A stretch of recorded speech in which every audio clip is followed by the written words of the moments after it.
입니다. 사람마다 좋아하는 글귀가 있습니다. 좋아하는 어떤 글귀가 있고 또 좋아하는 단어가 있고, 그런데 이 좋아하는 그 단어나 글귀는 노인 상황에 따라서 조금씩 다르죠. 저는 학교 다닐 때 방학 이런 단어 좋아했습니다. 방학, 그리고 뭐 체육 시간 그런 단어, 그리고 이제 회사를 다닐 때는 퇴근, 휴가 뭐 이런 단어를 좋아했었습니다. 제 집에는 강아지를 키우는데 강아지도 좋아하는 말이 있습니다. 나가자 하면 참 좋아합니다. 산책, 나가자 이렇게 하면 참 좋아해요. 근데 제가 예수님을 믿고 나서 하나님의 백성이 되고 나서 들을 때마다 좋아하는 단어가 있는데, 그 단어가 무엇이냐면 성도라고 하는 단어입니다. 그리고 교회라고 하는 단어입니다. 제가 이제 구원을 얻고 나서 어느 순간부터 이 성도라고 하는 글자, 이 교회라고 하는 글자를 읽을 때나 들을 때마다 큰 은혜가 이렇게 오는 것을 느끼게 돼요. 그래서 교회라고 하는 글자를 되새길 때마다 예수님이 느껴지는 겁니다.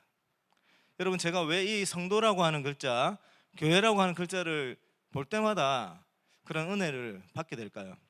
그것은 그 교회라고 하는 그 글자 속에 예수님께서 행하신 그 놀라운 능력들이 담겨져 있기 때문입니다. 그리고 예수님께서 우리에게 베풀어 주신 헤아릴 수 없는 그 사랑이 그 교회라고 하는 글자 속에 담겨져 있기 때문에 그렇습니다. 그리고 또 예수님께서 우리에게 주신 그 소망이 있는데, 그 상상하지 못했던, 예수님을 알기 전에는 상상하지 못했던 그런 새로운 소망들이 또 그 교회라고 하는 그 단어 속에 담겨져 있기 때문에 저는 성도라고 하는 그 글자와 교회라고 하는 글자를 이렇게 볼 때마다 그렇게 큰 은혜를 받고 있습니다. 그러면 오늘 이 본문을 통해서 제가 왜 이 교회와 성도를 언급을 했냐면, 그 사도 바울도 에베소서를 통해서 교회가 얼마나 중요한 그런 공동체인지, 예수님께서 이 교회를 왜 세우셨는지, 예수님께서 교회를 통해서 무엇을 하려고 하는지를 이 에베소서 1장을 통해서 계속 우리에게 계속 전하고 있습니다. 그리고 이제 3장에서 본격적으로 교회의 중요성을 언급하고 나서 그 교회를 바로 세우려면 어떻게 해야 되는지를 이제 4장부터 우리에게 전하고 있습니다. 그래서 우리에게, 저에게 이렇게 큰 은혜를 주는 교회라고 하는 이 공동체, 성도의 어떤 무리라고 하는 이 교회를 어떻게 하면 우리가 바로 세울 수 있을지, 그 부분에 대해서 오늘의 본문을 통해서 전하고자 합니다. 우리가 교회가 얼마나 중요한 공동체인지, 또 교회를 바로 지키기 위해서는 또 어떻게 해야 되는지, 하나님이 주신 은혜가 오늘 우리 모두에게 임하기를 주의 이름으로 축원합니다. 먼저 우리가 이 교회를 바로 세울 때 교회가 무엇인가라고 하는 것에 대해서 좀 알아야 됩니다. 교회에 대해서 바른 가치관과 바른 정의를 내릴 수 있어야 됩니다. 교회에 대해서 우리는 여러 가지 표현을 할 수가 있습니다. 예수를 믿는 사람들의 모임을 교회라고 하죠. 또 하나님의 백성들의 모임을 또 교회라고 합니다. 그리고 하나님의 백성들, 구원받은 사람들은 그 거룩함을 입은 사람들이죠.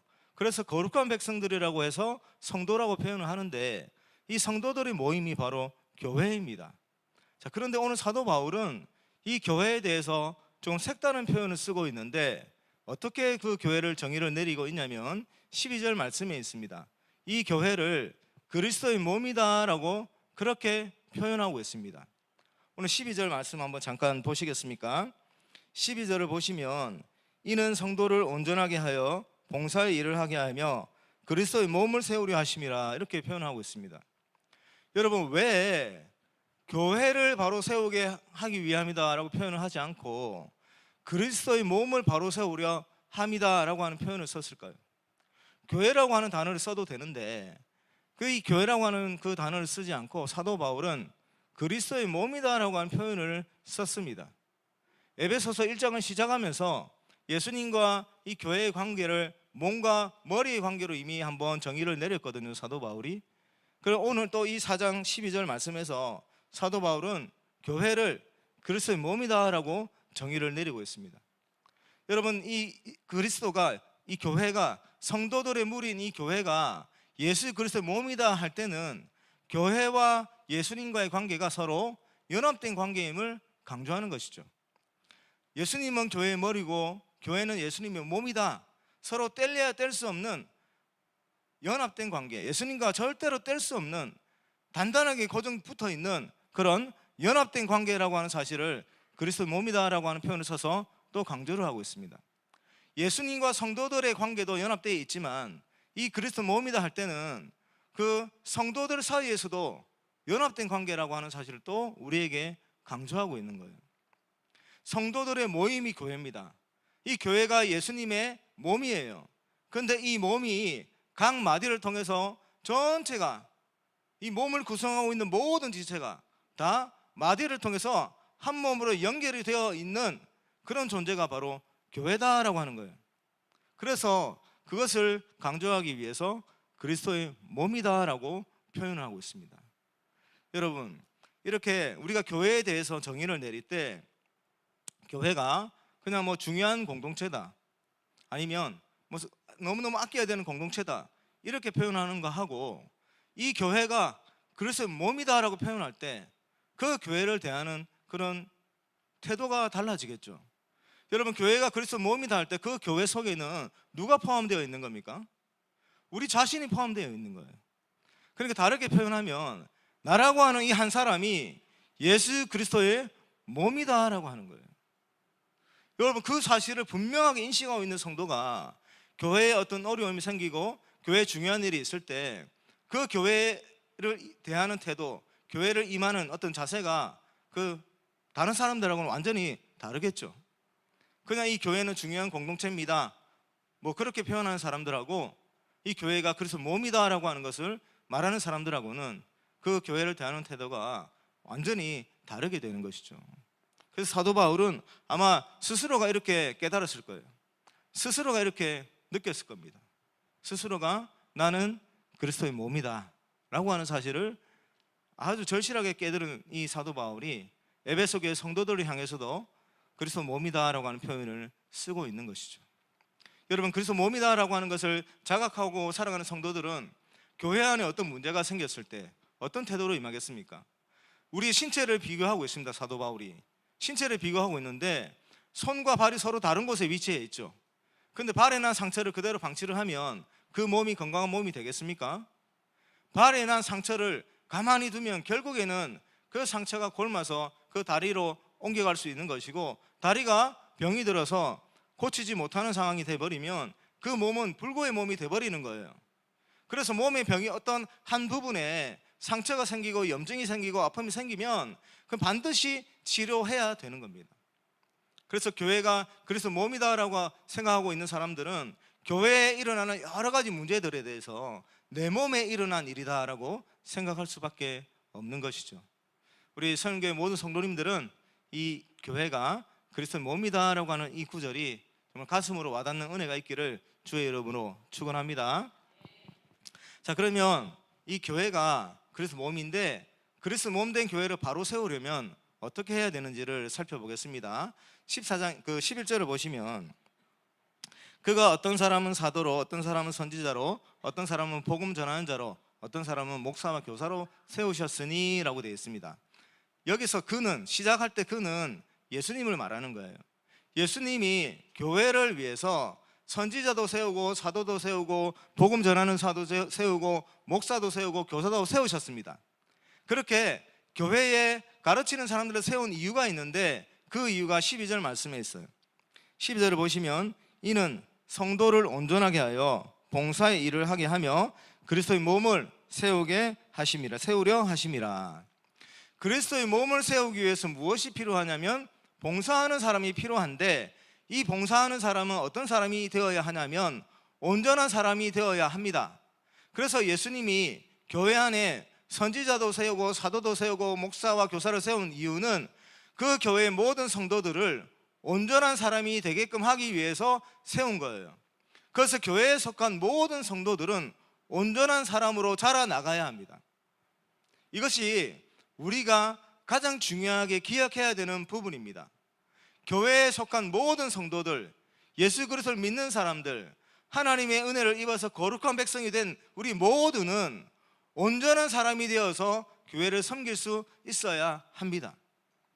이게 예수님께서 교회에 사역자들을 두신 중요한 목적입니다. 그러면 온전한 사람은 어떻게 우리가 자랄 수 될 수 있냐면 12절 13절을 보겠습니다. 13절을 보시면 우리가 다 하나님의 아들을 믿는 것과 아는 일에 하나가 되어 온전한 사람을 이루어 그리스도의 장성한 분량이 충만한 데까지 이르리니. 온전한 사람이 되기 위해서는 우리가 하나님의 아들 예수 그리스도를 아는 일과 믿는 일에 하나가 되어야 합니다.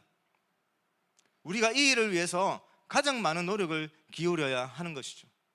여러분, 온전한 성도가 되기를 원하십니까? 그러면 우리는 날마다 예수님을 알아가고 그 예수님을 믿는 데에 힘써야 되는 것입니다. 예수를 믿고 아는 일에 하나가 된다는 것은 우리가 예수를 믿는다고 하면서 그 예수를 닮아가지 않는다면 그건 하나가 되는 것이 아니에요. 그리고 우리가 예수를 믿기 시작할 때 예수님을 알아가기 시작합니다. 그리고 그 예수님을 알아갈 때 우리가 예수를 향한 믿음이 더욱더 견고해집니다. 그리고 믿음이 더 견고해지면 예수님에 대한 알매의 어떤 크기가 더 커집니다. 그리고 예수님에 대한 알매의 크기가 더 크고 깊어지면 또 예수님을 향한 믿음이 더 견고해집니다. 이렇게 예수를 믿고 아는 일에 힘쓸 때 믿음이 자라고 알매의 어떤 그 크기가 커지고 계속해서 우리의 믿음과 알미 성장하게 되는 거예요. 이렇게 성장할 때 우리는 누구를 닮아가게 되냐면 예수 그리스도를 닮아가게 되는 것이죠. 그래서 우리는 이 예수 그리스도를 믿고 아는 일에 하나가 되기 위해서 가장 힘써야 되는데 그 힘쓰는 데 있어서 가장 중요한 것이 바로 우리가 하나님의 말씀을 읽고 공부하고 묵상하는 것이에요. 날마다 우리는 이 하나님의 말씀을 읽어야 하고 묵상해야 되고 그 하나님의 말씀을 연구하고 공부해야 됩니다. 그래서 우리 성경의 모든 성도님들은 날마다 성경을 읽는 은혜가 있기를 바랍니다. 그리고 그 말씀을 묵상하는 그런 은혜가 있기를 바랍니다. 그리고 이것을 우리 혼자서 잘 되지가 않잖아요. 그러니까 교회에서 여러 가지 이제 과정을 개설을 합니다. 성경 세미나도 만들고 어떻게 해서든지 성경을 가르치려고 하는 이런 과정을 만드는데 우리 모든 성도님들 열심히 참여할 수 있는 은혜가 있기를 바랍니다. 이렇게 우리가 말씀을 통해서 하나님의 말씀을 배워나갈 때 예수님이 누구인지 알게 되는 거예요. 말씀이 바로 누구를 가르치는 것이냐면 예수님을 바로 가르치고 있는 것이기 때문에 우리가 그 하나님의 말씀을 배우고 공부할 때 예수님을 알아가게 됩니다. 그리고 또 한 가지 우리가 예수를 믿고 아는 일에 하나가 될 때 힘써야 되는 것은 하나님의 말씀을 우리가 읽고 묵상하다 보면 하나님이 우리에게 감동을 주십니다. 그 하나님께서 우리에게 도전을 주십니다. 우리에게 또 새로운 소망을 불어넣어 주십니다. 하나님이 원하는 바를 우리에게 또 소원함을 가질 수 있도록 새로운 어떤 우리에게 도전을 주십니다. 하나님의 이름을 드러내기 위해서 아니면 하나님의 영광을 드러내기 위해서 하나님이 나를 세워나가기 위해서 하나님께서 택한 백성에게 그 사람을 향한 하나님의 계획들을 우리에게 심어주실 때가 있는데 그때 그 하나님의 말씀에 순종하는 것입니다. 그 하나님의 말씀에 순종해 나갈 때 그 말씀에 순종하는 사람에게 하나님께서 역사하셔서 하나님이 어떠한 분인지를 생생하게 체험할 수 있도록 은혜를 주시는 것이죠. 출애굽할 때 이스라엘 백성들이 처음에 애굽에서 종살이를 했지 않습니까? 종살이를 하면서 그들이 조상들에게 하나님에 대한 이야기는 들어봤겠죠. 그 오랜 시간이 지나면서 그 이야기도 끊겼을지도 모르겠지만 어쨌든 그 조상들로부터 전래되어 온 그런 하나님에 대한 이야기를 그들은 들었을 겁니다. 그는 그냥 피상적으로 아는 지식이에요. 근데 이스라엘에서 종살이하던 그 애굽에 종살이하던 백성들이 그 전능하시고 그 영광이 무한하신 하나님을 어떤 과정을 통해서 만나게 됩니까? 하나님께서 모세를 보내서 그 백성들을 향해서 애굽을 떠나라고 하죠. 그렇게 해서 떠나서 알지 못하는 길이지만 그 하나님의 말씀을 따라서 떠났을 때 하나님께서 홍해도 갈라주시고 광야에서 물도 나게 해주시고 만나와 메추라기를 먹여주시는 그 놀라운 능력을 베푸시는 하나님을 만나게 되는 것이죠. 그래서 조상들에게 들어왔던 그런 피상적인 지식만 있던 그 백성들이 하나님의 말씀을 따라서 가나안 땅으로 향해서 한 걸음씩 가는 그 중간중간에 하나님이 동행하심을 체험하게 되는 것이죠. 하나님의 역사하심을 체험하게 되는 것이죠. 그러면서 바로보다 더 위대하신 하나님이 있다는 사실을 알게 되는 것이고, 자연 만물을 다스리는 하나님, 우주 만물을 통치하시는 그 하나님의 능력이 있다는 것을 깨닫게 되는 것이고, 그 하나님의 영광을 보게 되면서 모세의 권위도 인정하게 되는 그런 쪽으로 이렇게 일이 진행이 되는 것이죠. 여러분, 우리가 하나님과 만남이 언제인지 잘 기억이 나지 않는다 할 정도로 그런 하나님과 만남에 대해서 갈급한 상태라면, 우리는 분명히 하나님이 우리에게 주시는 어떤 새로운 도전 과제, 새로운 방향으로 어떤 그 살아가기를 원하시는 하나님의 뜻, 그런 하나님의 뜻에 우리가 따라가지 못하고 있다는 증거입니다. 그냥 몸이 건조하게 살아가는 것이죠. 아무런 문제 없고 별다른 문제 없으니 지금 내 앞에 놓는 그 인생, 별다른 어떤 그런 도전 과제도 없는 평탄한 삶을 계속 살아가고 있는 겁니다. 그런 삶을 살아갈 때는 하나님께서 잘 찾아오지 않으세요. 이미 하나님이 베풀어 주신 은혜가 있어서 그 은혜에 만족하고 살고 있는 삶이기 때문에, 하나님이 더 크게 역사하시는 어떤 경험들을 하지 못하기 때문에 하나님과의 만남의 횟수가 이제 자취를 감추게 되는 것이죠. 여러분, 하나님과의 그 만남을 원하십니까? 하나님과 그 생생한 만남을 원하십니까? 그러면 하나님께서 원하는 삶이 다 있습니다. 각자마다 하나님께서 원하시는 어떤 길이 있습니다. 그 길을 향해서 힘들고 벅차는 어떤 환경이라 할지라도 한번 하나님의 인도하심을 믿고 그 길을 향해서 걸어 나가 보시기 바랍니다. 그러면 분명히 벽에 부딪히겠죠. 우리는 능력이 없으니까 벽에 부딪히고 고난 가운데 잠깐 들어가기도 하겠죠. 그런데 그때 누가 도와주시냐면 하나님께서 도와주시는 것이죠. 그럴 때 우리는 다시 전능하신 하나님을 만나게 되는 것이고, 놀라운 지혜를 갖고 계신 하나님을 만나게 되는 것이고, 인자와 자비가 무한하신 그 하나님을 만나게 되는 것이죠. 요한복음 14장 21절에 예수님께서 이런 말씀을 하십니다. 나의 계명을 지키는 자라야 나를 사랑하는 자인데, 나를 사랑하는 자는 내 아버지께 사랑을 받을 것이요 나도 그를 사랑하여 그에게 나를 나타내리라. 예수님의 말씀을 순종하는 자에게 예수님께서 뭐라고 약속하셨습니까? 그에게 나를 나타낼 것이다 라고 약속을 하신 거예요. 그래서 우리가 하나님을 만나는, 하나님을 알게 되는 가장 중요한 통로가 있다면 이 성경 말씀을 부지런히 공부하고 연구하는 것과 동시에 그 주님의 말씀을 따라서 순종해 보는 것입니다. 용서할 수 없는 자를 한번 용서해보고 섬길 수 없는 자를 한번 섬겨볼 때 예수 그리스도께서 왜 내게 그걸 요구하셨나 깨닫게 되고, 예수께서 그 일을 감당한 우리에게 주신 은혜를 받음으로 예수의 사랑이 얼마나 큰지를 다시 한번 깨닫게 되는 거예요. 그래서 여러분, 우리가 예수를 알기를 원한다 할 때 이 말씀을 연구하고 묵상하고 공부하는 것과 동시에 그 말씀이 주는 감동에 따라서 순종하고 도전해 나갈 때 하나님께서 우리 가까이서 더 생생하게 역사하시는 그 은혜가 있는 줄로 믿으시길 바랍니다. 여러분, 예수를 알아가는 이 지혜와 지식이 세상의 지식과 비교를 할 수 있겠습니까? 예수를 아는 지식은 어떤 지식이죠? 하나님을 아는 지식입니다. 하나님, 온 우주 만물의 통치자를 알게 되는 지식이에요. 여러분, 세상에서 어떤 새로운 지식이 출현을 하잖아요. 어떤 새로운 기술이 나타나지 않습니까? 스마트폰이 처음 나왔을 때 사람들 얼마나 대단히 놀랐습니까? 그래서 스마트폰이 애플을 통해서 이 제품이 나오면서 스티븐 잡스가 개발한 제품은 한 번쯤은 사용해 봐야 된다, 이런 이야기를 하고 매니아층이 생기고 그래요. 그런데 지금은 그 스마트폰이 정말 대단하다라고 그렇게 느끼십니까? 너무 익숙해졌잖아요. 한낱 이 세상에 존재하는 어떤 새로운 기술, 새로운 지식에도 사람들이 열광하고, 지금보다 경제적인 어떤 그 이익을 10% 20% 더 창출할 수 있는 지식과 기술이 생겼다 한다면 사람들은 엄청나게 달려들 겁니다. 근데 그것과 비교할 수 없는 이 우주 만물을 운행하시고 창조하시고 다스리시는 그 만왕의 왕이 되시는 그 놀라운 하나님을 아는 지식에 과연 얼마나 많은 사람들이 몰려들고 있습니까?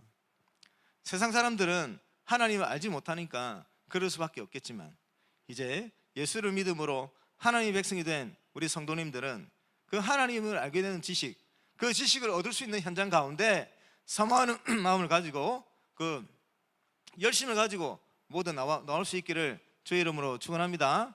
그래서 오늘부터 말씀 부지런히 계속 읽으시고 묵상도 하시고 또 앞으로 개설되는 모든 교육 과정에 다 참여해서 예수 그리스도를 더 깊이 알아가는 그런 은혜가 있기를 주의 이름으로 축원합니다.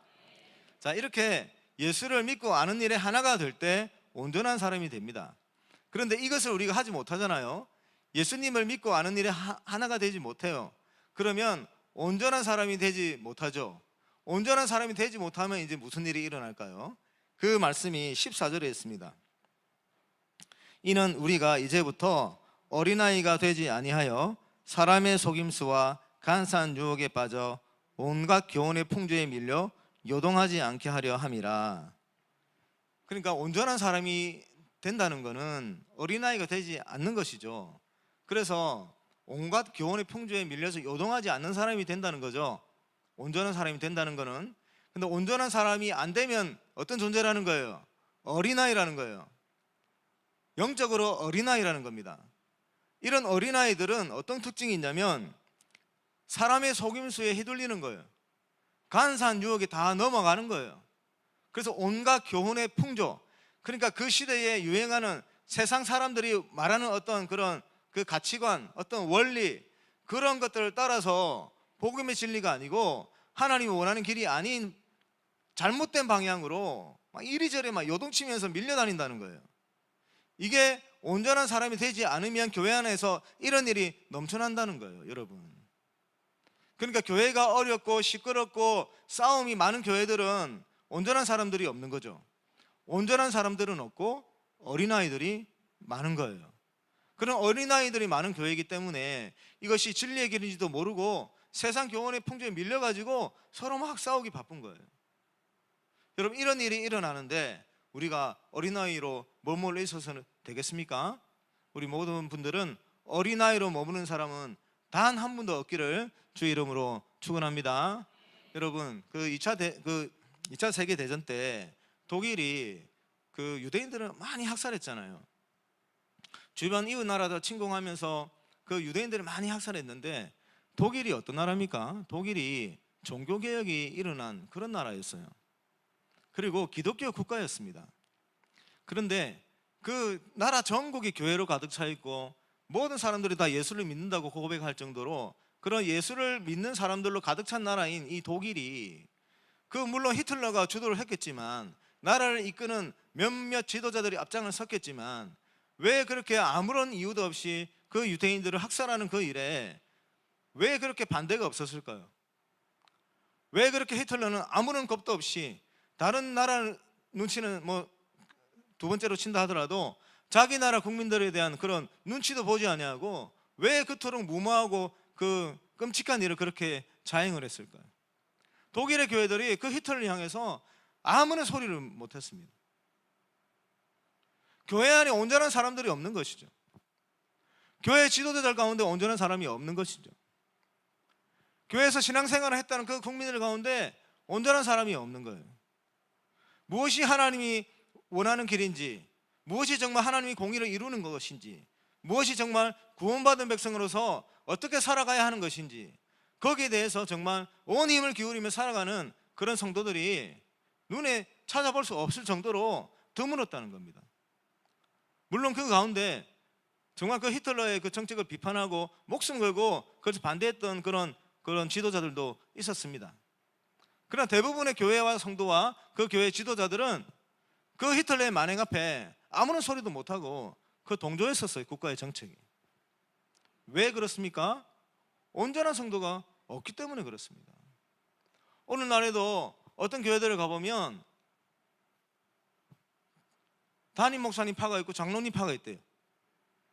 그래서 그 싸움이 격해져 가지고 그 교회가 뭐 2층이다, 뭐 그 예배당이 2개 층이 있다 하면 밑에 층에서는 뭐 담임 목사님 파가 예배를 드리고 위에 층에서는 장로님 파가 예배를 드린대. 왜 그렇습니까?